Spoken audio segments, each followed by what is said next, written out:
Olá, graça e paz, sejam todos bem-vindos para a nossa segunda aula da disciplina de escatologia. Muito boa noite, que Deus abençoe a cada um de vocês, turmas, alunos da turma 3, alunos da turma 4. Estamos aí em conjunto com as duas turmas realizando essa disciplina de escatologia, aproveitando, remindo o tempo, né? E aí, de certa forma,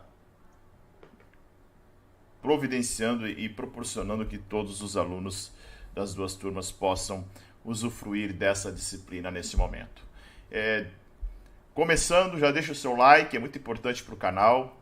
O canal cresce à medida que você ativa suas notificações, recebe os vídeos, deixa o seu like. Mesmo que você não assista todos os projetos que o canal Teologia para Todos está desenvolvendo, né? Mas aquele que você assiste, seja o Café com Palavras, seja a Bíblia toda em um ano, seja o curso Teologia para Todos, é muito importante que você deixe o seu like, deixe o seu comentário. Desta forma o canal cresce e o próprio YouTube, né, acaba entregando esse conteúdo para outras pessoas. Certo? Muito importante. Então deixa o seu like, isso faz com que o canal seja alcance mais vidas. Muito importante também você deixar o seu comentário no vídeo, né? O seu comentário também é um dos mecanismos que o YouTube utiliza para entregar organicamente esse material para outras pessoas. Então, se você tem gostado do trabalho, se o trabalho tem te edificado, tem contribuído para o teu desenvolvimento espiritual, deixa o seu like, deixa o seu comentário e também considere aí a possibilidade de se tornar um membro do canal. Por apenas R$ 4,99 você pode se tornar um membro do canal e como membro do canal você tem direitos exclusivos aqui. Você tem acesso aos e-books da Bíblia toda em um ano. Nós já temos 3 e-books, Gênesis, Êxodo e Levítico. Sai aí na próxima semana, no início da semana, o de Números e no final da próxima semana o de Deuteronômio. A gente fica em dia, né, executando aí, tendo por desenvolver apenas o e-book do mês, ou melhor, do livro que estamos lendo. Ok? E é muito importante, você acaba ajudando o canal também a crescer. Certo? Então, bora lá, bora para a nossa aula de imediato. Estamos aí com essa disciplina de escatologia. É a última disciplina para a turma 3, a 7ª disciplina para a turma de número 4. Estamos aí na página de número 4 agora. Vamos falar um pouquinho sobre o que Jesus disse a respeito do final dos tempos, do fim dos tempos. E aí, nós já fizemos uma análise do que o Antigo Testamento fala a respeito do final dos tempos, a respeito da escatologia. Vimos que a Bíblia toda vai, de certa forma, remeter para a escatologia, e isso é muito interessante. E vimos que o próprio Antigo Testamento, em muitos textos, aí remete para o dia do Senhor, ou ainda profecias que estão relacionadas ao povo de Israel e estão para acontecer. Certo? Agora, olhando para o Novo Testamento, nós vamos fazer o seguinte, nós vamos olhar para as palavras de Jesus. Primeiro ponto, as palavras de Jesus. É claro que Paulo falou sobre escatologia, João falou sobre escatologia, Pedro falou sobre escatologia, Jesus falou sobre escatologia nos evangelhos. Então lá na página de número 4, vamos entender um pouquinho o que Jesus falou a respeito. Deixa eu só olhar aqui, um minuto, se o meu slide está pronto, está certinho. Tá. O que Jesus falou a respeito do final dos tempos. Tá? E aí é bem interessante porque Jesus falou e muito sobre o fim dos tempos, tá? Jesus falou muito sobre o fim dos tempos, Jesus falou muito sobre falsos profetas, Jesus falou muito sobre falsos mestres. Então Jesus, ele é o início e o fim, a fonte e o objetivo da obra de Deus na história humana. Então o futuro tem um nome, tá? E esse nome é Jesus. Paulo vai dizer que diante dele todo joelho se dobrará e toda língua confessará que Jesus Cristo é o Senhor, para a glória de Deus Pai. Então, grande parte do que Jesus disse aos seus primeiros seguidores sobre o final dos tempos não foi por forma de palestra, não foi por forma de discurso. Sempre que Jesus falou a respeito do fim dos tempos, Jesus contou por intermédio de parábolas. A palavra grega para parábola é parabole, que significa uma analogia, uma história que poderia ter sido real ou até mesmo fictícia. Mas a parábola tinha uma característica que nós vamos ver ainda, né? Algumas coisas a respeito disso. Ou melhor, para a turma... Nós vimos para a turma 4, viu recentemente em hermenêutica. Né? A gente falou muito sobre parábola lá, tá? Principalmente na última aula. Então, a parábola poderia ser uma história real ou fictícia. Se fosse fictícia, uma história cabível, né? Uma história que poderia acontecer. Não era utópica, né? Ela era possível de acontecer. Então, essas analogias na forma de histórias curtas falam muito a respeito do final dos tempos. Então Jesus contou aos discípulos muitas parábolas. Por exemplo, Jesus falou sobre uma parábola de um campo de joio e trigo que cresceram juntos por um vizinho malvado que jogara sementes de joio no campo. É uma parábola escatológica. Jesus vai falar sobre uma rede cheia de todos os tipos de peixes. Alguns peixes foram salvos em cestos, ao passo de que os demais foram lançados numa enorme fornalha de fogo. Também uma parábola escatológica. Um rei que condenou um não convidado por entrar de penetra na festa de casamento do príncipe herdeiro, Mateus 22. As outras duas parábolas estão em Mateus 13. Tá? A do joio e do trigo e a da rede cheia de peixes, Mateus 13. A parábola do rei que condenou o não convidado está em Mateus 22. Depois de Mateus 25, existe lá a parábola das 5 virgens que perderam um noivo porque não trouxeram consigo bastante azeite. Ainda em Mateus 25, tem a parábola dos 3 servos que foram glorificados ou condenados dependendo do que fizeram com o que receberam. E por último, né, exemplificando aqui alguns dos ensinamentos de Jesus a respeito do final dos tempos, Mateus 25 também, de pessoas de todas as nações que foram separadas, como pastor aparta dos bodes as ovelhas, com base no modo como trataram os seguidores de Jesus. Tá? Então, olha só. O que estes ensinamentos a respeito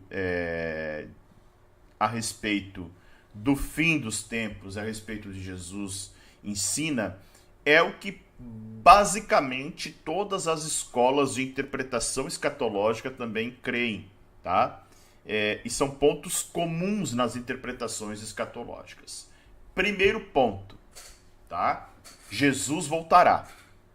Independente se você crê num arrebatamento pré-tribulacionista, ou pós-tribulacionista, ou mid-tribulacionista, ou ainda pré-ira, ou se você é pré-milenista histórico, se você é amilenista, ou se você é pós-milenista, tá? Todas essas interpretações que eu citei, e não se apavore, nós vamos entender e compreendê-las todas, tá?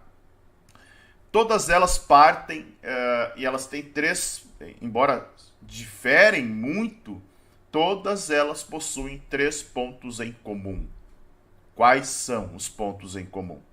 Primeiro, Jesus voltará. Tá? Então, na parábola das 10 virgens, o noivo volta em hora inesperada. na história sobre as ovelhas e os bodes, o Filho do Homem volta em sua glória. Na sua volta, ele envia anjos para reunir o trigo e separar os peixes. Então todas elas concordam que Jesus voltará. Tá ok? Segundo ponto importante é que ninguém sabe quando Jesus voltará. Antes e depois da história das 10 virgens que 5 ficaram sem óleo, das virgens que ficaram sem óleo, né? 5 ficaram sem óleo. Jesus deixou claro que ninguém conseguiria saber a hora da sua vinda. Os anjos não sabem, os discípulos de Jesus não sabiam e os discípulos de hoje não saberão. Tá? Há uma interpretação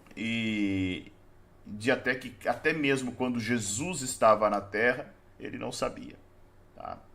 Embora haja uma grande discussão, porque Jesus, mesmo encarnado, limitado às condições humanas, ele não deixou os seus atributos divinos. É um mistério, muitas vezes até difícil de nós concebermos, mas o fato é que ninguém sabe quando Jesus voltará. Então, de todas as teorias, de todas as escolas de interpretação, de todos os teólogos, eruditos, biblistas que já surgiram, ninguém pode afirmar a data, o momento exato que Jesus voltará. A história está repleta de pessoas que tentaram cravar a volta, o dia, o mês e o ano da volta de Jesus. Todos falharam, tá? Porque não cabe ao homem determinar o dia e a volta, o dia da volta de Jesus Cristo. Um bom exemplo é as constantes falhas que aconteceram no século XIX, George Miller, se não me falha a memória, e Ellen White, os precursores do Adventismo, eles tentaram adivinhar a data que Jesus voltaria e estabeleceram algumas datas, falharam, depois afirmaram que tinham errado o cálculo, deram uma nova previsão e falharam também.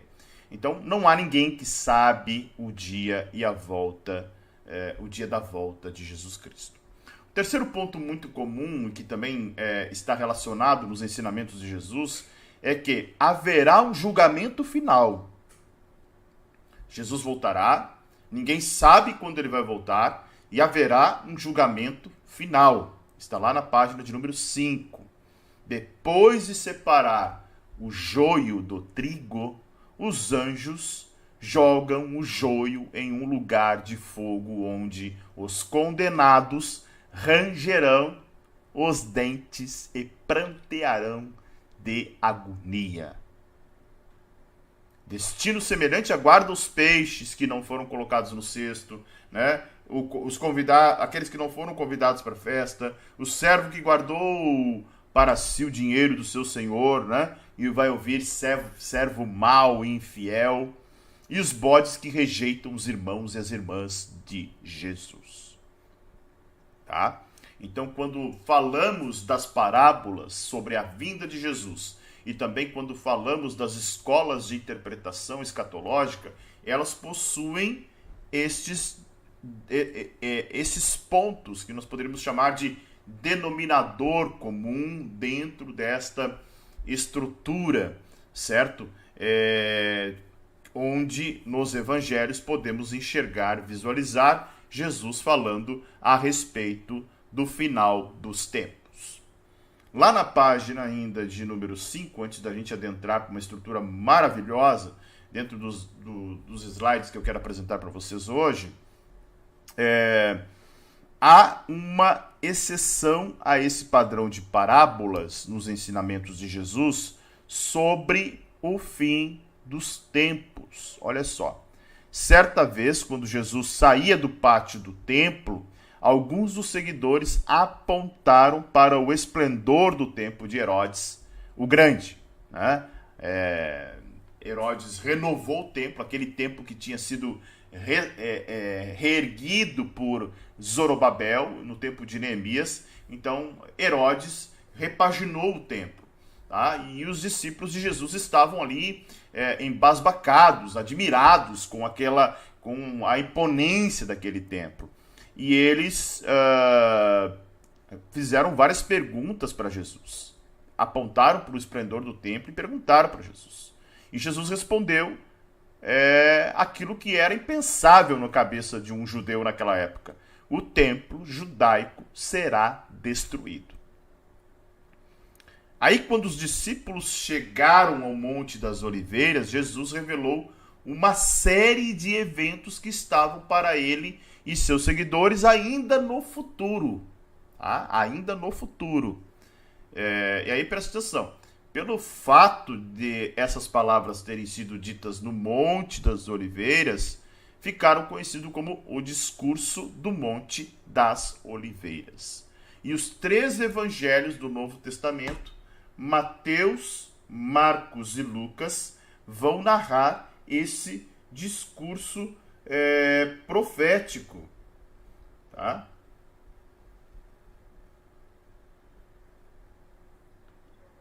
Olha só que coisa interessante. E os 3 discursos proféticos são os textos que nós vamos, ou melhor, o discurso profético que está nos evangelhos sinóticos são os textos que nós vamos mergulhar a partir de agora. E aí, tanto Mateus, Marcos e Lucas, né, Mateus 24, Marcos 13 e Lucas 21, textos sinóticos, é interessante porque inclui esse discurso profético. E aí surgem algumas perguntas. Onde estavam no futuro os eventos que Jesus prescreveu aqui? Que época? Era um futuro próximo? Era um futuro para os discípulos? Era um futuro para a igreja do primeiro e segundo século? Era um futuro para a igreja nesse período que nós chamamos de período da graça? Muitos chamam, né? Aqueles que creem numa ação da dispensação. Claro que a graça está disponível, mas sempre teve, né? Sempre teve também lá no Antigo Testamento. Claro que de uma forma mais escancarada, mais aberta e mais presente nos dias de hoje. Mas os eventos do Antigo, desse sermão do Monte das Oliveiras, não confunda com o sermão do Monte lá de Mateus 5, né? Quando se dariam? Outra pergunta que surge: estavam apenas a uma geração de distância? Já que muitos eventos foram cumpridos em 70 depois de Cristo, e uma geração era formada geralmente a cada 40 anos, né? E o templo foi destruído em 70 depois de Cristo. Estavam longe no futuro, próximo do tempo quando Jesus voltará na Terra? Ou quem sabe Jesus escreveu os 2 eventos, algo muito próximo e algo que era para o futuro. Seu discurso preveu eventos do século I e eventos que aconteceriam no final dos tempos. Então, existe, irmãos, muita divergência a respeito das respostas para essas perguntas. E existem aí diferenças de interpretação que estão caracterizadas por 2 palavras: futurista e preterista. Ok? Deixa eu passar aqui para apresentar para vocês algumas informações, alguns slides. Deixa eu ajustar aqui. Olha só. Deixa eu só fazer um ajuste nos meus slides, porque eles estão meio bagunçado aqui. Eu já reformulo eles. E aí a gente já vai para a página de número 6, que tem uma tabela lá muito interessante que eu preciso falar dessa tabela com vocês hoje. Tá? Preste muita atenção nessa tabela aí. Ela é de extrema importância para o entendimento da disciplina.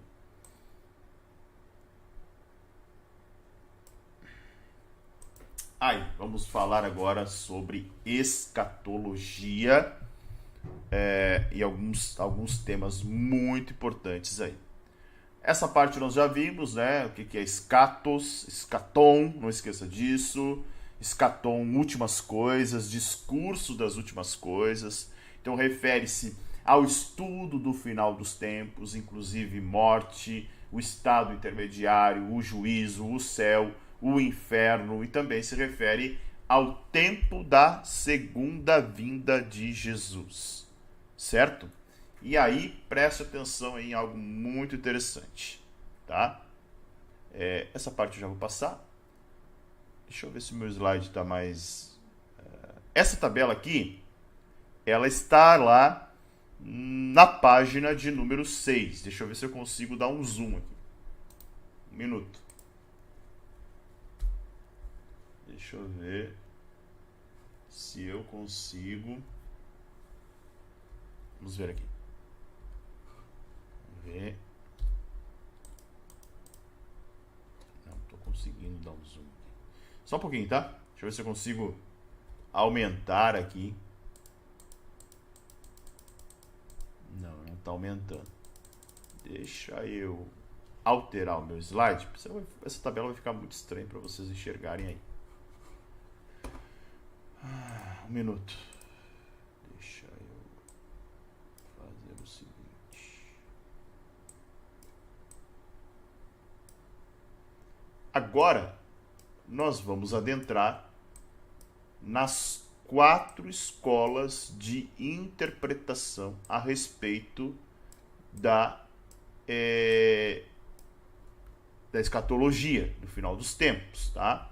Agora sim, agora vai aparecer melhor aí para você o nosso texto. Aí, agora vai ficar legal. Deixa eu só fazer um ajuste aqui no meu slide. Perfeito. Então, olha só. Essa tabela, ela está lá na página de número 6. Tá? Essa tabela vai nos dar 4 maneiras de interpretar não somente os textos de Jesus, mas todos os textos que enfatizam o final dos tempos. Tá? Então, e depois, sim, nas palavras de Jesus, nós vamos mergulhar olhando o quê? Olhando, tendo esta visão futurista e preterista, tá? Futurista e preterista, em relação ao fim dos tempos, ok? Então vamos lá, vamos entender aí as escolas, os 4 pontos de vista a respeito do final dos tempos. A primeira que você enxerga ali, né, que está aparecendo aqui, ó, é a futurista. Olhando para o livro de Apocalipse, a escola futurista entende que o livro é essencialmente profecia sobre o futuro e sobre o final dos tempos. Tá? Então, a escola futurista crê que Mateus 24, Marcos 13 e Lucas 21, além dos livros de Apocalipse, do livro de Apocalipse, remete para o futuro. Então, do ponto de vista futurista, todo ou quase todo Apocalipse, e aí é quase todo, porque é a partir do capítulo 6, tá? Ainda está para acontecer. Então, o Apocalipse é uma profecia que descreve o fim dos tempos e os anos que levam imediatamente ao fim. Então, se você é pentecostal, se você é tradicional, é bem provável que você aí, tradicional protestante, batista, até presbiteriano e outros, você está encaixado aqui na linha futurista, tá? É claro que vai encontrar, por exemplo, pessoas espalhadas por outras igrejas que creem nas outras escolas, mas estou falando da predominância, tá? Então, os pré-milenistas dispensacionalistas, bem como pré-milenistas históricos, interpretam o livro de Apocalipse desta forma. Tá? Quem são os pré-milenistas dispensacionalistas? Vamos com calma aí para que vocês compreendam esses termos. Quem são os pré-milenistas dispensacionalistas? são aqueles que basicamente acreditam num reinado milenar de Cristo, pré-milênio, né? E que pré-milênio significa que Jesus volta antes do milênio. Obrigado. Não, pode me dar aqui. Eu ligo ali no outra tomada. Só vou, gente, ligar o meu computador aqui antes que eu fique sem bateria, tá? Um minutinho. Então, olha só. Os pré-milenistas dispensacionalistas são chamados assim porque acreditam que a volta de Jesus se dá antes do milênio. Por isso, pré-milenista. Tá? Mas há uma outra característica do pré-milenista dispensacionalista. Ele crê que Jesus retorna em dois momentos distintos.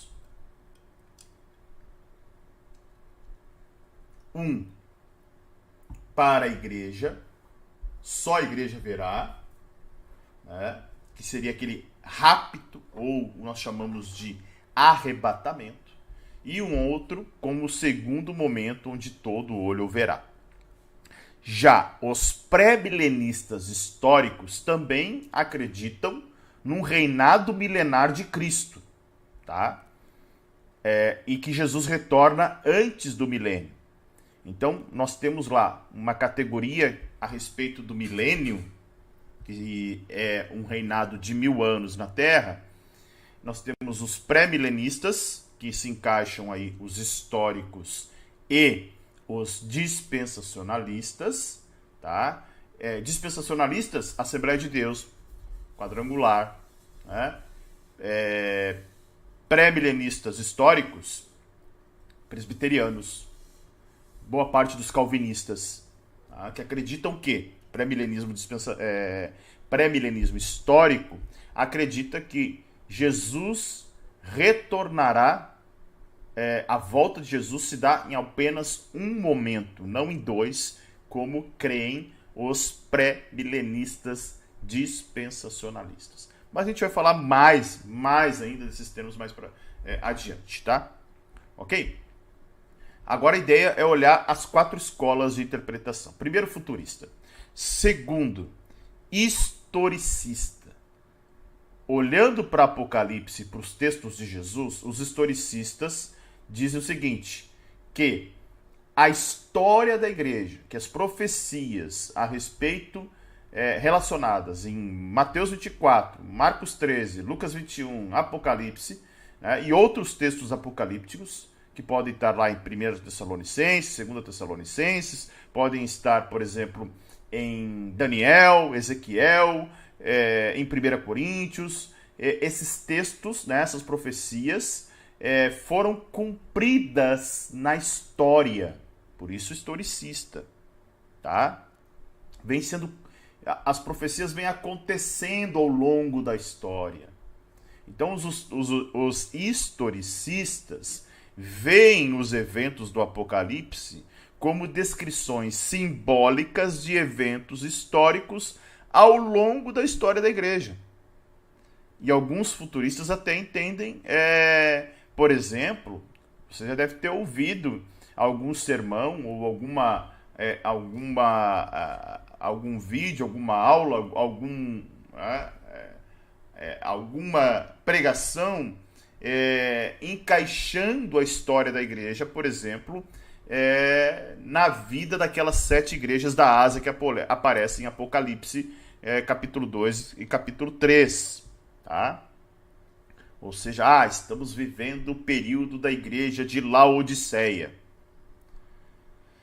A ideia da historicidade mostra justamente isso, ou seja, as profecias aconteceram ao longo da história da igreja. Embora, né, você sendo um historicista ou não, e olhando para a igreja de Laodiceia, você vai ver que há muita semelhança mesmo com a igreja de hoje, né, que alega ser rica, que não precisa de nada, e o Senhor vai dizer para ela, eu te aconselho que compre colírios de mim, tu é um pobre, desgraçado, cego e nu, né?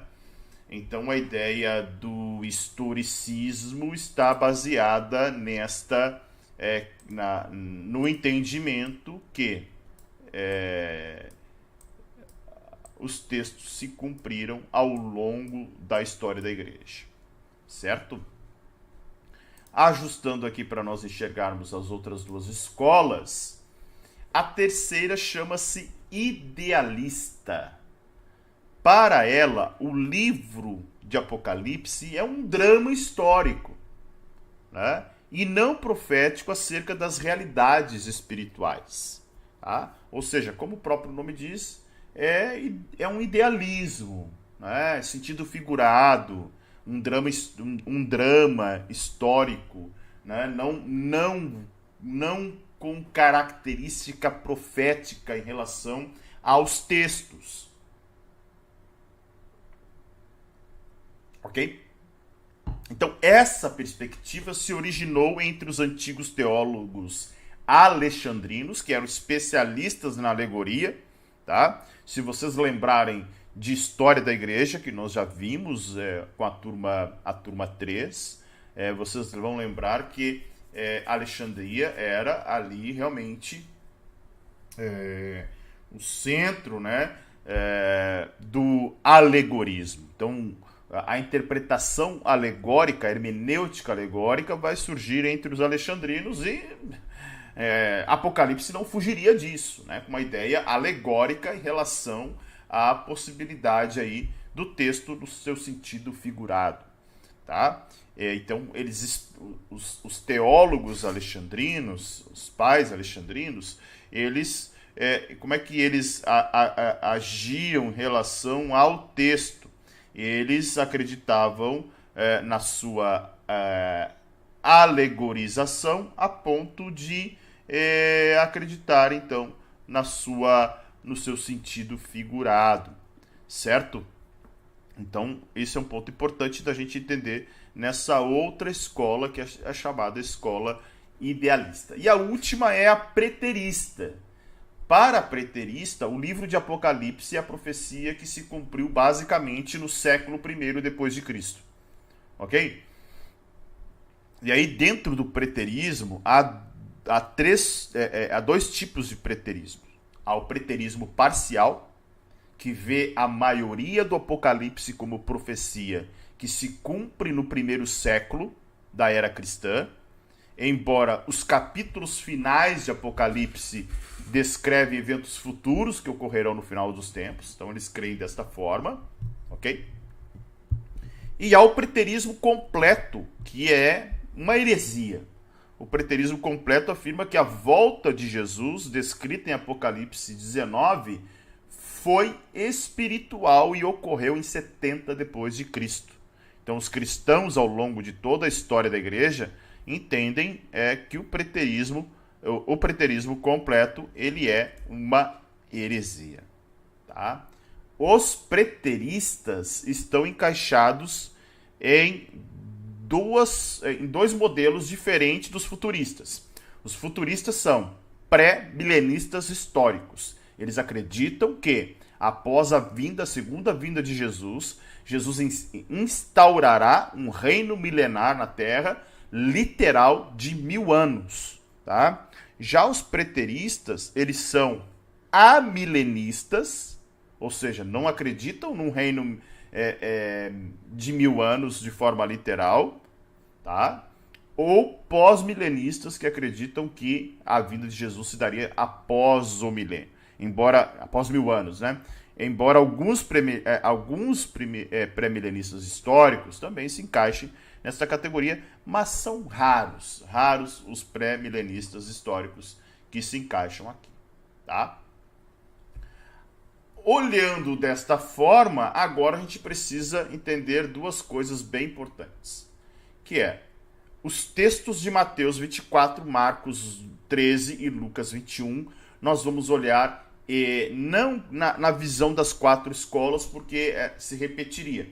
Nós vamos olhar em dois prismas, que é o que realmente pode ter acontecido com os textos de Mateus 24, Marcos 13 e Lucas 21, e falando desses textos, apenas duas interpretações basicamente. Ou seja, a interpretação de que esse texto vai se cumprir, tá? Vai se cumprir, ou seja, se cumpre apenas no final dos tempos, daí uma ideia futurista, ou um segundo ponto de vista, que seria que o cumprimento parcial no século I e cumprimento completo quando Jesus voltar à Terra.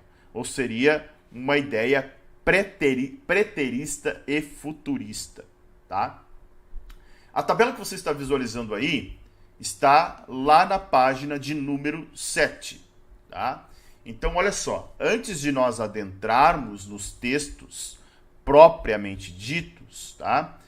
Nós precisamos entender os dois pontos de vista sobre o discurso do Monte das Oliveiras. Primeiro ponto de vista, que é esse que está no slide aqui, é o seguinte. Deixa eu só fazer um ajuste aqui. O slide está bem torto. Só um pouquinho. Aí. Então, o primeiro ponto de vista olhando para o texto todo de Mateus 24, Marcos 13 e Lucas 21, é a ideia futurista. Tá? E aí é como as palavras de Jesus devem ser interpretadas. Ou seja, na ideia futurista, é uma descrição do fim dos tempos no futuro. O nome já diz. Quem assume essa perspectiva? Pré-milenistas, dispensacionalistas e alguns pré-milenistas históricos. Então, a essa altura do campeonato aqui, você já deve saber diferenciar pré-milenista dispensacionalista de pré-milenista histórico. Tá? Ok? Pré-milenista dispensacionalista, aquele que é geralmente pré-tribulacionista, ou seja, crê que o arrebatamento da igreja se dará antes da pré-tribulação e a segunda volta de Cristo mesmo se daria ao final da grande tribulação. Os pré-milenistas históricos acreditam que a igreja adentrará a grande tribulação, e dentre esse grupo tem os que acreditam que a igreja seria arrebatada no meio, né, ou chamado de pré-ira, antes do derramamento das taças da ira de Deus, e há quem acredita que a igreja passará por toda a grande tribulação, e há quem acredita que não haverá grande tribulação. Né? Há quem diga que essa teoria de grande tribulação não passa de um factoide dentro da teologia que se estabeleceu de forma da teologia americana, né? E que os cristãos orientais nunca estiveram falando de uma grande tribulação futura. Ok? Então, qual é a visão geral futurista a respeito dos textos que Jesus fala sobre o final dos tempos? E preste atenção, os discípulos fizeram 3 perguntas para Jesus. Deixa eu pegar minha Bíblia aqui. Opa, tem um probleminha aqui, caiu meu celular. Olha só, vamos ler Mateus 24.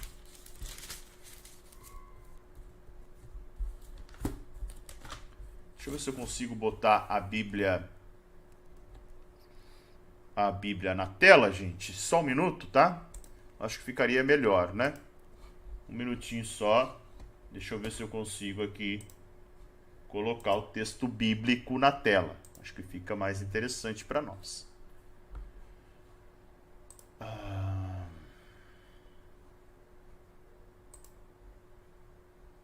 Mateus.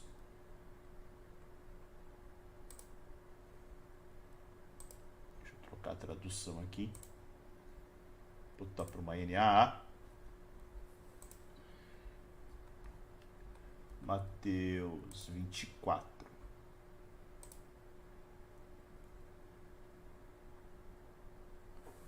Um minuto.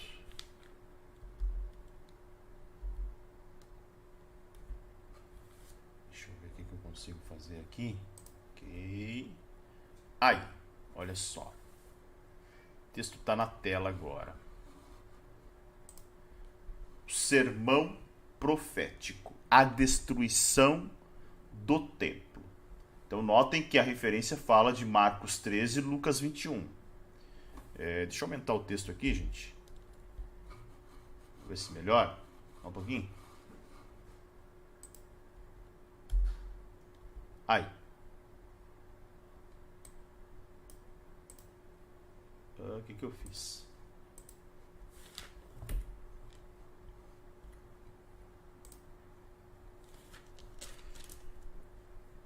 Olha só. Jesus saiu do templo enquanto caminhava. Os seus discípulos se aproximaram para lhe mostrar as construções do templo. Ele, porém, lhes disse: vocês estão vendo todas estas coisas? Em verdade lhes digo que não ficará pedra sobre pedra que não seja derrubada. Jesus estava sentado no Monte das Oliveiras quando os discípulos se aproximaram dele e, em particular, lhe pediram: diga-nos, olha só, quando essas coisas vão acontecer, que sinal haverá da sua vinda e do fim dos tempos? São 3 perguntas que nós temos aqui, ó, nesse texto que eu grifei aqui.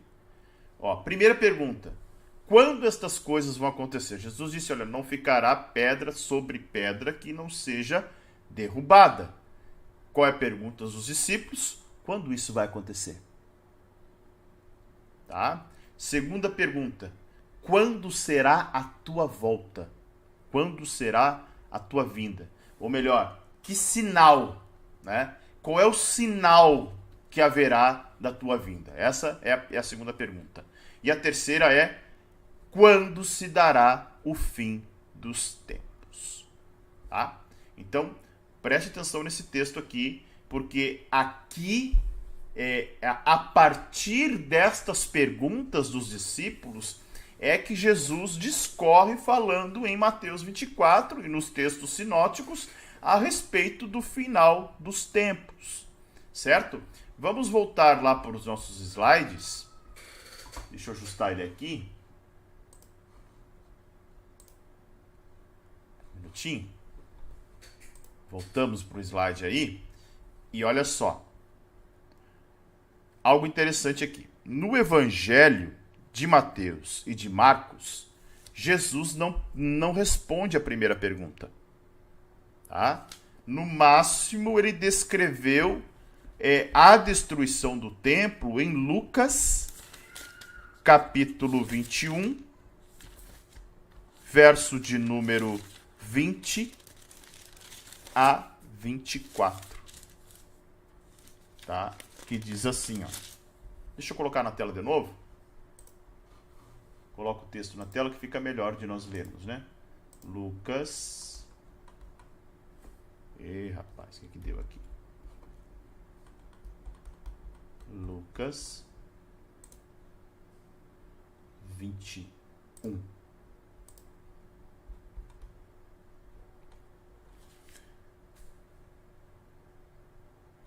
Aqui. Olha só. Quando, porém, vocês virem Jerusalém sitiada de exércitos, saibam que está próxima a sua devastação. Então, os que estiverem... Eu tô invertido, né? Meu monitor tá para lá, tá? Então, os que estiverem na Judéia, fujam para os montes. Os que se encontrarem dentro da cidade, saiam dela. E os que estiverem no campo, não entrem na cidade. Deixa eu ver se eu consigo melhorar aqui a visão, tá?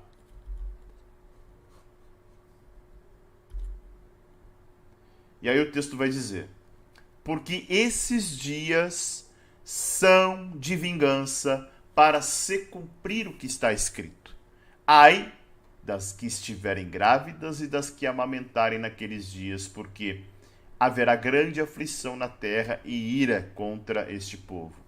Cairão a fio de espada e serão levados cativos para todas as nações, e, até que os tempos dos gentios se completem, Jerusalém será pisada por eles.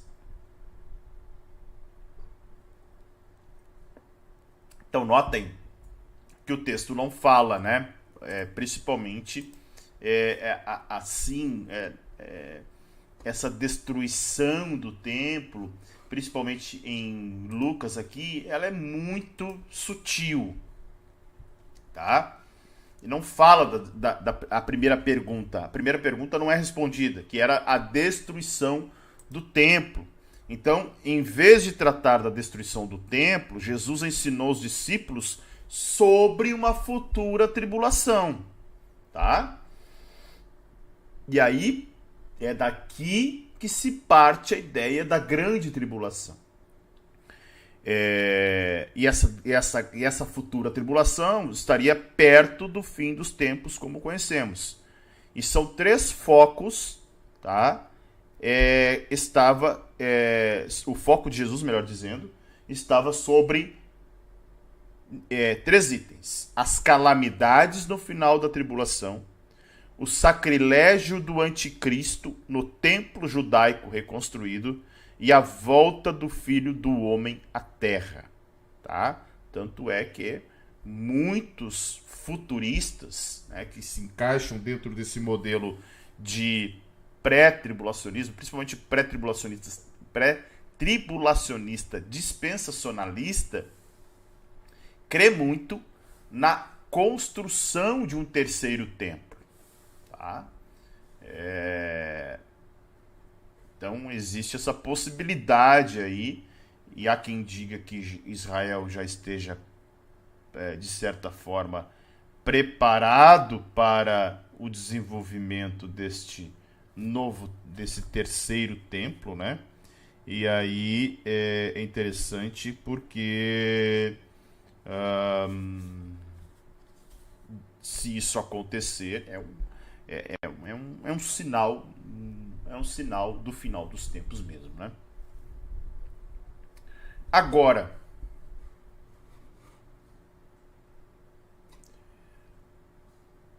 de forma geral, em relação a Mateus, Marcos e Lucas nesse texto, existe uma outra opinião que seria a preterista futurista, ou seja, que parte dos textos se cumpriram no primeiro século e outra parte se cumprirá quando Jesus retornar à Terra.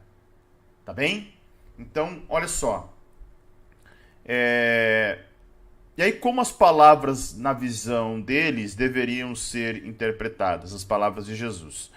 Deveriam ser interpretadas da seguinte forma, como descrição da queda do templo judaico, 70 depois de Cristo. Gravem bem essa data, tá? Ela é um marco na história.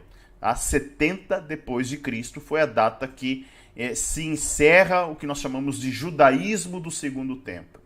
Porque o primeiro templo foi construído por Salomão, é destruído ali por volta de 603, 586 a.C., né?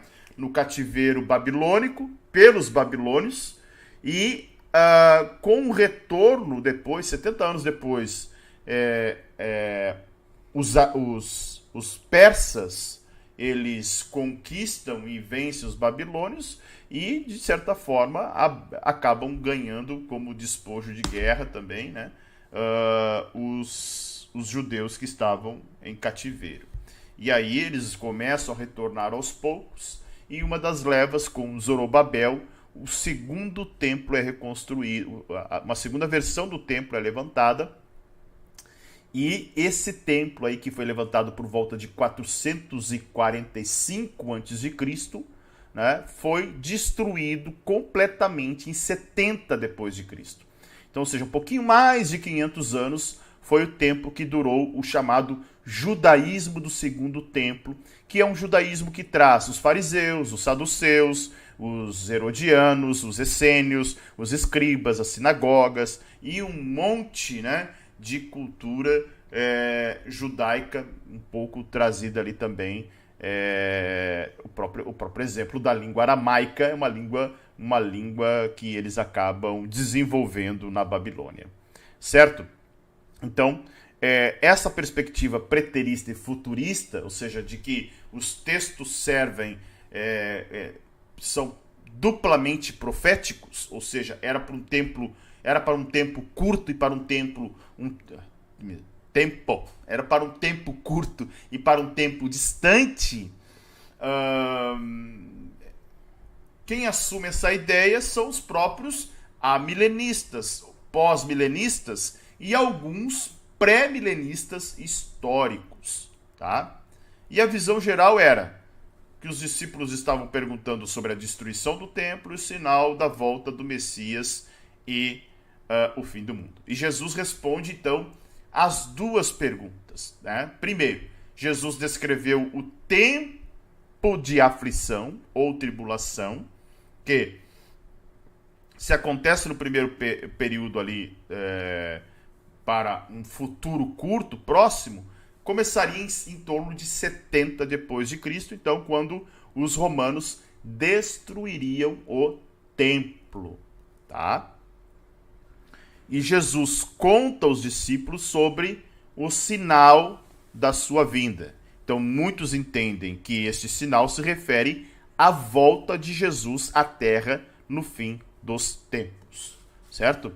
E entendido dessa forma, a tribulação, então, não seria um evento de 7 anos de duração, perto do fim dos tempos, como a gente conhece, tá? A tribulação começou no século I e continuaria até a volta de Jesus. Ou seja, enquanto que muitos defendem que a tribulação é um período de 7 anos, e aí ficaria fácil de determinar. E é um ponto de discussão, né? Porque se você sabe que a tribulação dura 7 anos, pré-tribulacionista ou pós-tribulacionista, ficaria muito fácil de descobrir a data de quando Jesus retorna.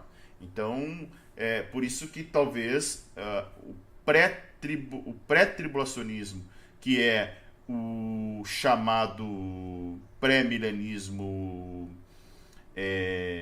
dispensacionalista, ele de certa forma sofre algumas contestações justamente por causa dessa facilidade aí de se prever quando Jesus retornaria. E alguém vai dizer contra o pré-milenismo histórico, que acredita no arrebatamento, né, a vinda de Jesus num momento só, que seria no final da grande tribulação. E alguém diz, olha, mas então seria possível também descobrir porque daria para mapear quando o anticristo teria aparecido. Né? Mas são coisas que fogem ao nosso controle e ambas as escolas têm embasamento bíblico. Se fosse algo muito fácil de determinar, né, não teria tantas interpretações a respeito desse final dos tempos. Certo? Então, alguns identificam esse sinal que Jesus fala para os discípulos como o evento que ocorreu em 70 depois de Cristo, quando o templo foi destruído. Esse julgamento no século I apontava para frente, para o julgamento que viria lá no futuro, ou que não veio ainda, né, quando Jesus retornar à Terra. Ok? Agora sim, vamos adentrar nos textos propriamente dito, de Mateus 24, Marcos 13, Lucas 21. Tá? Então, vamos ler primeiramente o texto de Mateus 24, verso de número 1 até o verso de número 3. Deixa eu botar na tela aqui. Mateus 24 é o texto que nós já lemos, né? Mas eu vou colocar novamente. Importante, porque agora a gente vai começar a trabalhar em cada um desses textos.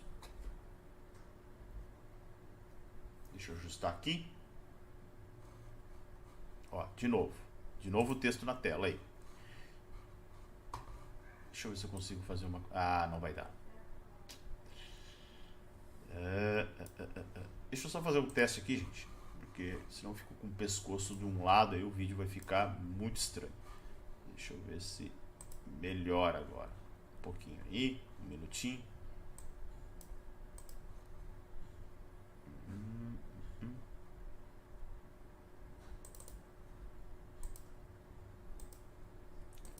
Um minuto só, tá? Entendo o que está acontecendo. Só um pouquinho. Deixa eu fazer uma captura de tela ou de janela. Acho que é de janela. Só um pouquinho, tá? Um pouquinho que eu tenho que mudar aqui algumas coisas. Senão ele não entende. Deixa eu ver o que eu faço aqui. Tá.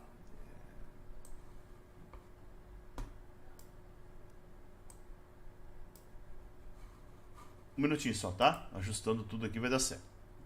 Tá, aqui. Agora, a Bíblia. Deixa eu abrir a Bíblia aqui em outro lugar para poder dar certo aqui o nosso processo.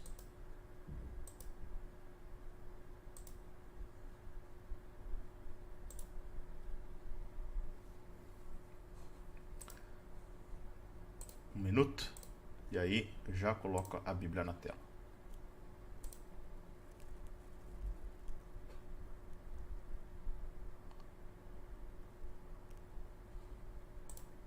Bíblia. Mateus 24, verso 1. Deixa eu ver aqui. Captura de janela.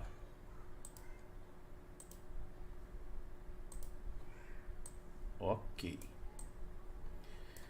Ao vivo é assim mesmo, né? A gente vai tentando achar as coisas aqui, gente.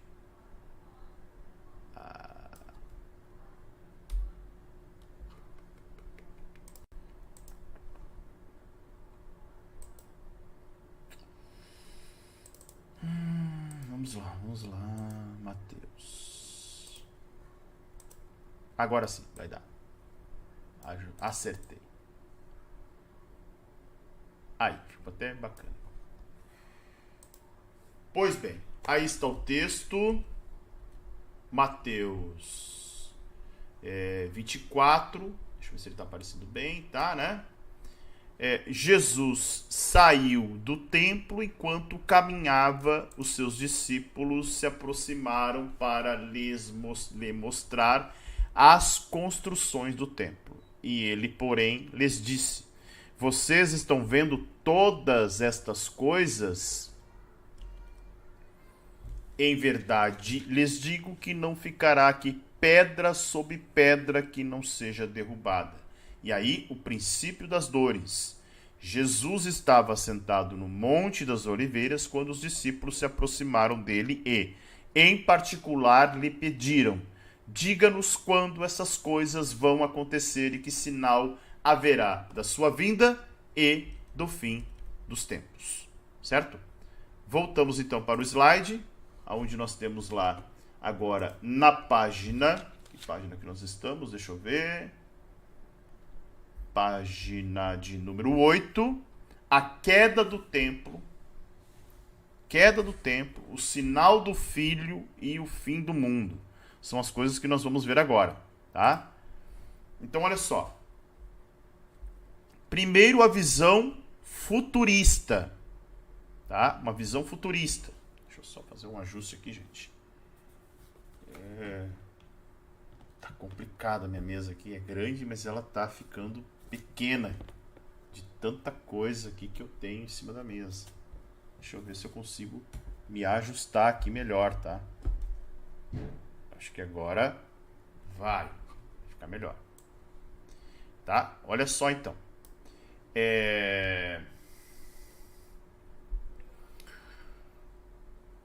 A expressão. Vamos estudar cada uma das expressões. Não ficará... primeiro na visão futurista, tá? Visão futurista. Não ficará pedra sobre pedra que não seja derribada. O que isso significa na visão futurista? Que os líderes religiosos de Israel rejeitaram Jesus como Messias.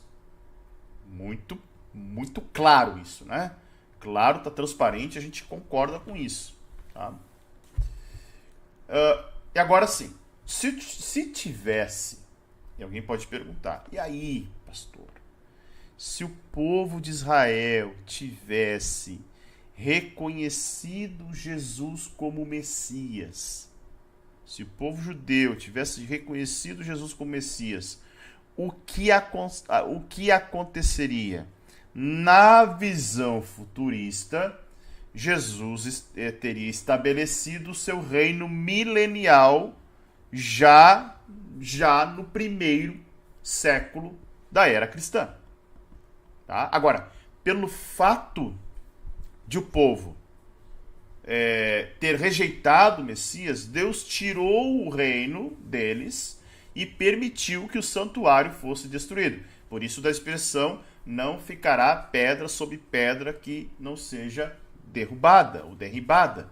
Esse texto, ele cumpre precisamente, ou melhor, cumpriu-se precisamente em 70 depois de Cristo. Né? Tem uma testemunha ocular chamada Flávio Josefo, um grande historiador, que ele dizia que os metais preciosos do templo em chamas derreteram e preencheram as lacunas entre as pedras. E os soldados separaram as pedras à força para ter acesso ao ouro. Olha só que coisa impressionante, né? Nós estamos vendo aqui em relação a esse texto da queda do templo, ou seja, não ficará pedra sobre pedra que não seja derribada. Tá? Estava falando a respeito do templo de Herodes. Ok? Agora, na visão futurista ainda tem uma outra expressão muito importante para a gente estudar aqui, que é a seguinte: quando serão essas coisas? E que sinal haverá da tua vinda e do fim do mundo? Tá? Os discípulos estavam fazendo 3 perguntas. Quando vai cair o templo? Qual é o sinal da tua vinda? E quando será o fim do mundo? Tá? Então são 3 perguntas separadas. Jesus não responde a primeira. Agora, as respostas que ele deu são projetadas para frente, para o fim dos tempos, ou o fim da história, na visão futurista. A visão preterista futurista agora, que é a tabela amarela. Tá? Então eu faço agora uma distinção. Tabela laranja futurista, tabela amarela preterista futurista. Mesma expressão, não ficará aqui pedra sobre pedra que não seja derribada. Na visão preterista futurista, a mesma ideia. Os líderes religiosos de Israel rejeitaram Jesus, o Messias, que era o verdadeiro templo de Deus. E aí, uma geração após a rejeição, várias facções de revolucionários judeus tentaram estabelecer um reino para si. Então essa revolta resultou o quê? Na destruição romana do templo.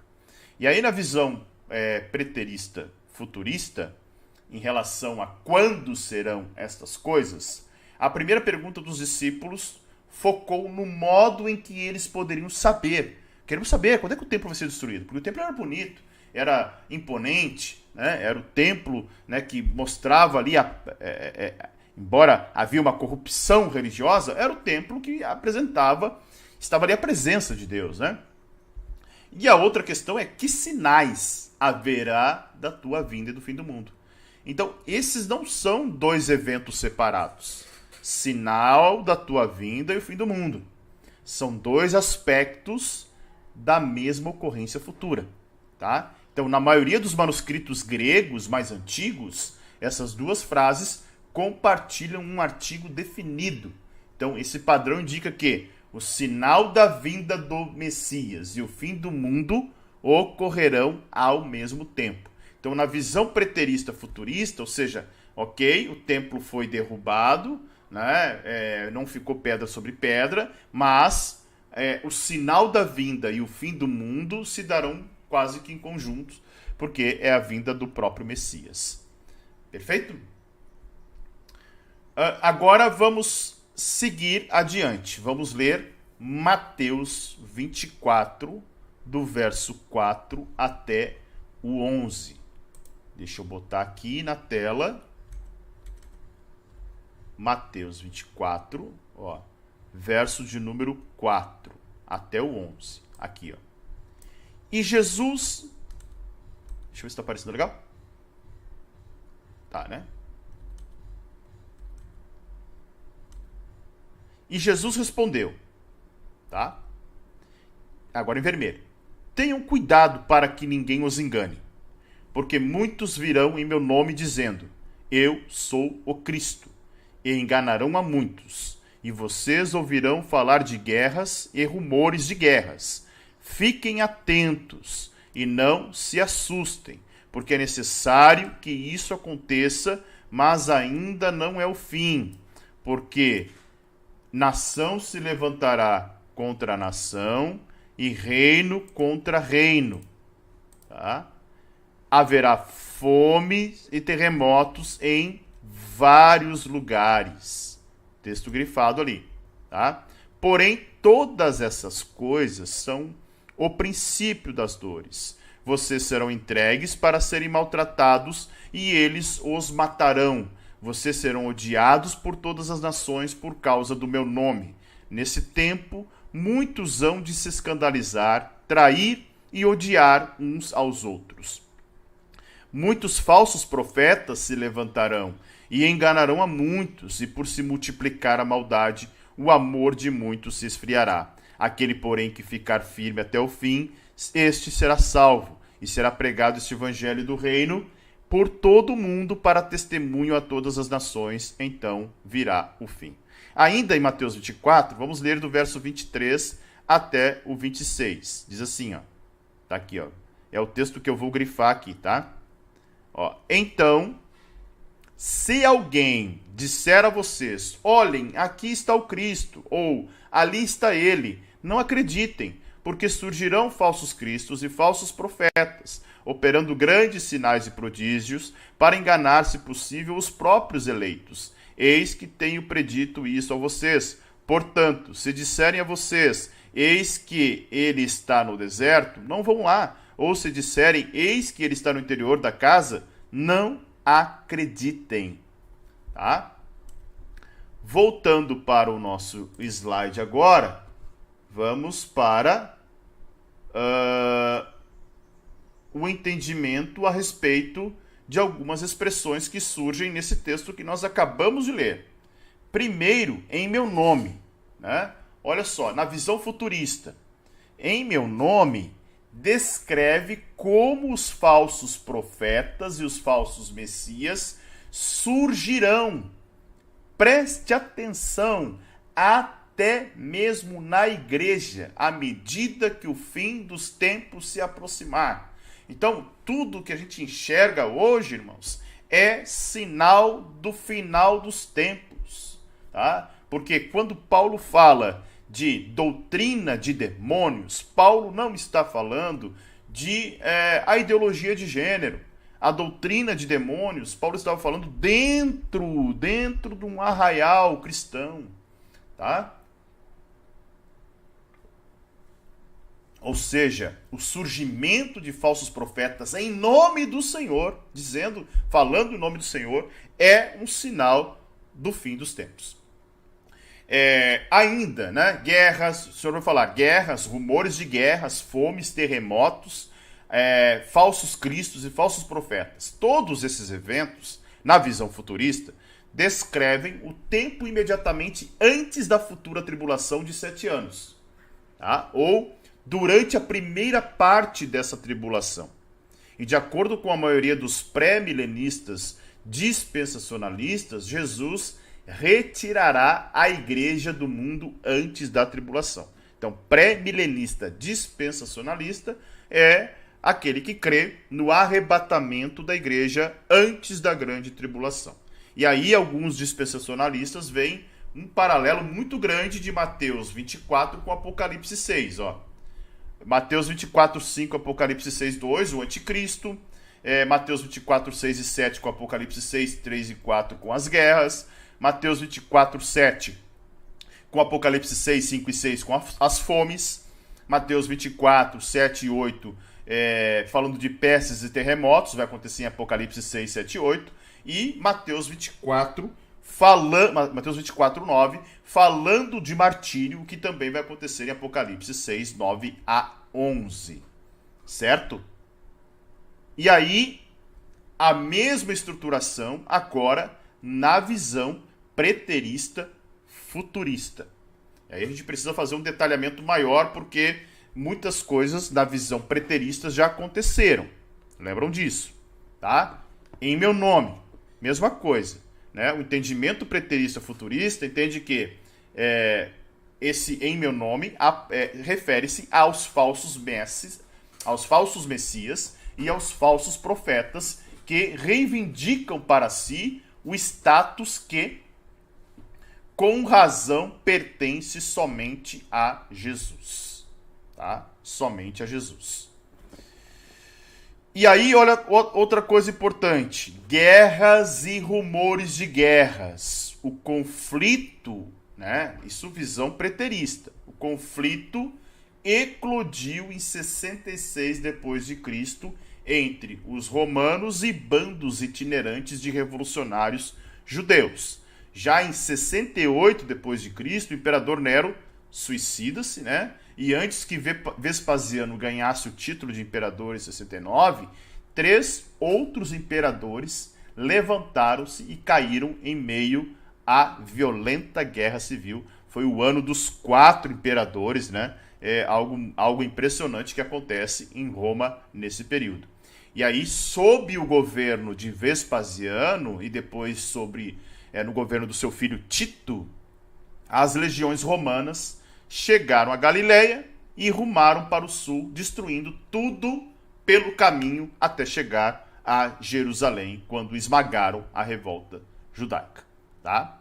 E aí, olha só, boa parte dessas coisas aqui, na visão preterista, fomes, terremotos, rumores de guerra, tudo isso aconteceria, ou melhor, aconteceu. Vamos fazer uma análise aqui rapidinho? Olha só. Guerras e rumores de guerras. Nós já vimos fomes. Certo profeta previu, né, a fome que ocorreu, enfim, Ágabo, né? É Ágabo? Deixa eu ver, Atos 11, 28. Deixa eu ver aqui. Um minutinho. Atos 11,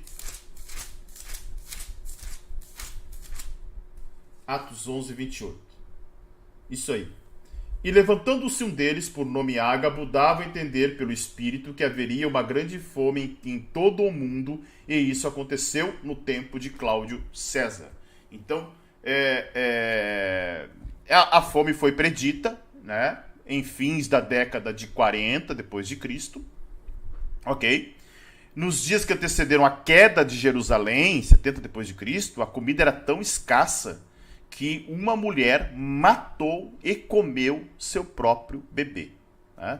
O próprio Flávio Joséfo vai relatar que essa mulher, né, esse relato da mulher que mata e come seu próprio bebê, ela guardou partes do bebê, e quando os soldados romanos que passavam todo mundo, né, na espada, adentraram a casa dela e viram aquele relato, porque ela oferece partes do bebê morto para que os soldados romanos comessem, eles ficaram atônitos, né? Ficaram apavorados da calamidade da fome que havia tomado conta de Jerusalém.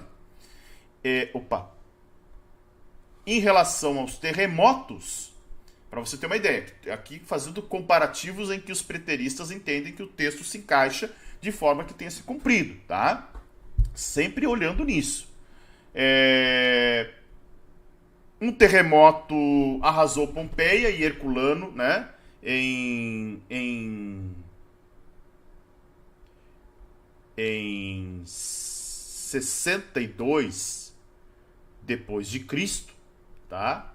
Aí o filósofo Sêneca, escrevendo em meados de 60 depois de Cristo, descreve como os terremotos tinham destruído 12 cidades da Ásia e recentemente sacudido comunidades na Caia e na Macedônia, tá? Flávio Joséfo também vai relatar forte tremor de terra em volta de Jerusalém logo antes que a cidade caísse diante dos romanos, tá? E aí a expressão que surge no texto que nós lemos: então vos hão de entregar para serdes atormentados. Olha só, depois que houve um incêndio em Roma, né, em 64 depois de Cristo, o imperador Nero perseguiu cruelmente os cristãos em Roma e arredores. E Pedro, né, foi martirizado durante esse período de perseguição. E por último, completando esta visão, né, a visão preterista, futurista desse texto, a relação de falsos cristos e falsos profetas. Olha só, 12 anos depois que Jesus falou essas palavras, um falso profeta chamado Teudas levou centenas à morte. Está lá em Atos, capítulo 5, verso de número 36, que é o texto que vai falar até mesmo sobre Gamaliel, né? Acho que é isso. Quando os apóstolos estão no Sinédrio e o conselho de Gamaliel, um conselho maravilhoso que ele vai dizer assim, ó, primeiro verso 35. Ele diz o seguinte, olha, e disse-lhes: homens israelitas, acautelai-vos a respeito do que haveis de fazer a estes homens. Porque antes destes dias levantou-se Teudas, dizendo ser alguém. A este se ajuntou um número de 400 homens, o qual foi morto. E todos os que lhe deram ouvidos foram dispersos e reduzidos a nada. Ele vai falar depois se levantou Judas o Galileu, né, etc. E daí o texto que é magnífico, ele vai dizer: dai de mão a estes homens, verso 38, e deixai-os, porque se este conselho ou esta obra é de homens, ela vai acabar. Agora, se é de Deus, meus amigos, não podereis desfazê-la, para que não aconteça serdes também achados combatendo contra Deus. Olha só. Então, falsos profetas surgiam, tinham centenas deles. Mais tarde, por exemplo, um egípcio de nome desconhecido e seus seguidores tiveram um destino semelhante, está lá em Atos 21 e 38. E o próprio historiador judeu Flávio Joséfo descreveu as décadas de 50 e 60 como tempo em que o país estava, mais uma vez, cheio de ladrões e impostores, e esses impostores e enganadores convenceram muitos a segui-los para o deserto sob pretexto de apresentarem prodígios e sinais claros e ostensivos. Até quando o templo judaico estava em chamas, um falso profeta reuniu seguidores para renovar a revolta contra os romanos. Ok? Certo? Para não ficar cortado o raciocínio, paramos por aqui hoje, tá? Deixe o seu like, deixe o seu comentário. Considere se tornar membro do canal, ajude o canal aí com apenas R$ 4,99. Você se torna membro e tem acesso a materiais exclusivos para os membros. Ok? Voltamos na próxima sexta-feira com a nossa aula de número 3, dando continuidade a essa disciplina de escatologia. Espero que você tenha gostado. Estamos só no comecinho, temos muito o que ver ainda, praticamente todo o capítulo 24 e depois adentrar em Apocalipse, tá? Então, aqueça o coração aí, estude a palavra, se dedique à palavra e vamos mergulhar aí para a turma 3, né? Uma jornada de contagem regressiva. Faltam apenas agora 3 aulas. 3 ou 4 aulas. Vamos ver como vai ser o andamento. Minha intenção era fazer essa disciplina em 5 aulas, mas não sei se vai ser possível. Vamos ver. Então, contagem regressiva. 3 a 4 aulas para que nós possamos encerrar a turma de número 3. Certo? Então, mais uma vez, deixa o seu like, ative as notificações. Se você está assistindo esse vídeo em outro horário também, faça isso. Deixe o seu like, comente o vídeo. se inscreva no canal e seja um membro do Teologia para Todos. Que Deus abençoe vocês, fiquem na paz que excede todo entendimento e até a próxima sexta-feira, se o Senhor Deus assim permitir.